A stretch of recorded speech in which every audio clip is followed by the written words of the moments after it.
All right, what's up, guys? Just finished it. Doctor Strange at the Park Place. Cinemark right outside. I love this little water garden out here that they've got. So let's get right into it. I just want to do a quick review on Doctor Strange and the Multiverse of Madness. So this movie was actually really well done. It's like Marvel has done it again. They put on such a cinematic masterpiece of art that it's just really well done. If you've seen any of the Marvel movies and you've been keeping up with the Marvel movies, you know that they do a really good job with the humor and the cinematography, the presentation of everything. It's just a masterpiece of art. So definitely worth watching in theater just for that alone. It's funny, the story where a guy told me that I should have watched WandaVision to get some of the backstory of how Wanda, or the Scarlet Witch, got the Darkhold, the book. So I never saw that, but he said you should go check that out if you want to know the backstory behind it. So I might have to do that. Totally a Marvel fan. Represent Stan Lee. So it's totally worth seeing in theater for that if you're a Marvel fan. I wanted to go ahead and do this right now while this is fresh so you can see it, because I think it's such an interesting highlight where all this multiverse stuff and everything that everybody wants to talk about, this multiverse here and there, trying to find their best life, the best version of life for them, between Doctor Strange, between Wanda, between the new characters that they introduce. They're really attempting to do that. And so it's funny that the Darkhold, when they start trying to get into the Darkhold and the different stuff like that to get to the best version of their reality, they go into this and then the Darkhold gets a hold of them. Like, it starts to take over their soul in a way that if they never would have went to the dark side ever, if they would have just stayed doing what's right, all the characters, they never would have had all this problem with the multiverse and all these people getting killed off and perishing and all this kind of thing. So it's just something where I thought of, gosh, like Solomon got into this, or so legend says, that the key of Solomon, he got into some kind of demonology and trying to control the spirits.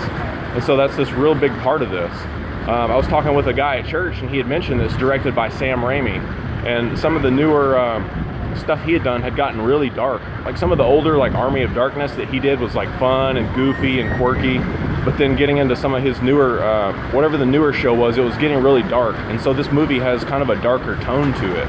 So I thought that was really interesting by Sam Raimi. Yeah, it just goes to highlight that no matter what kind of temptation the darkness tries to put in front of us, if the enemy tries to put some kind of darkness and temptation in front of us, that whatever that Darkhold is, we need to rebuke that.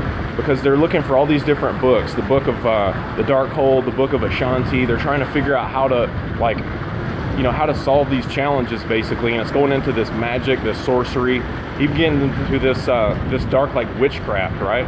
So despite all these different multiverses, consider if this is the only multiverse, or the only universe that we've got, and we don't get a chance to redo our mistakes if we slip too far into the dark side, right? So the name that's above all names is Christ.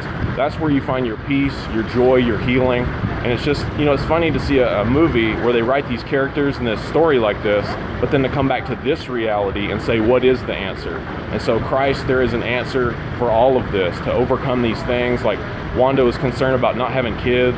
That's something that's there. Doctor Strange was concerned about his relationship with Christine and wanting it to work even though it didn't, or how he could maybe fix that. And so even after they were done with the darkness, basically getting towards the resolution, it still had a foothold there, at least somewhat, some kind of residue that was left over. So these strongholds of the enemy, I just want to take a moment to rebuke that in Jesus' name and point you back to the one name that's above all names. That's where this really ends. And I hope you got something out of that. If you go see this movie, let me know what you think, because it was really well done. I'm curious what jumped out at you. Like in the scene when he meets, Mordo, and then the background behind the mirror, it's like maps and travel guide. So it's like we need to ask God for wisdom for our map and our travel guide to keep us on pace of doing what's right. So there's all kinds of funny Easter eggs in there. Let me know what you thought and what you saw, and I'd love to hear about it. Peace, and I'll see you on the next one, okay?